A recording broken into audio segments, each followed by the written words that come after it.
Okay, so looking at this question here, it says, which principle of U.S. government is illustrated in the sequence shown above? So we see that Congress passes a bill, the president vetoes the bill, and then Congress overrides the presidential veto.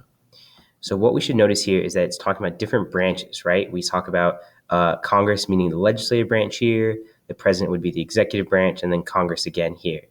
So what we're seeing is two branches interacting with each other in which they are trying to control each other, right? The president is stopping a bill from being passed. Congress is then overriding, meaning going around the veto and passing it anyway.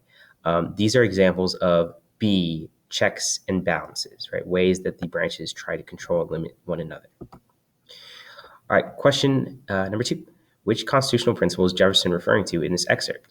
So he says the question whether the judges are invested with exclusive authority to decide on the constitutionality of a law has been heretofore a subject of consideration with me in the exercise of official duties. Certainly there is not a word in the Constitution which has given that power to them more than to the executive or legislative branches. So there's probably words in here that you do not recognize, and that's okay. What we have to learn how to do is focus on the words that we do recognize. So there's things in here like constitutionality, law,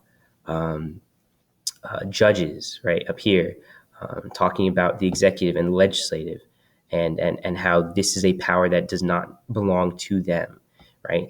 It instead belongs to and again, if we're talking about judges, the judicial branch, right? The correct answer here is D, judicial review, because judicial review is the idea that the courts can decide if a law is constitutional or unconstitutional, and if it's unconstitutional, they can strike that law down. This is an example of checks and balances. And then lastly, in the debate over the ratification of the U.S. Constitution, which point would have been made by a Federalist?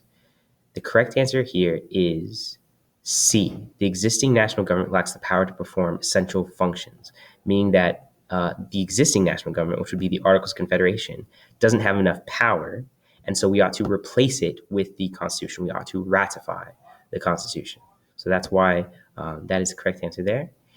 So make sure that you understand all that, to make sure that we're taking the quiz and thinking about and remembering what the answers to these questions are. And that is it for today.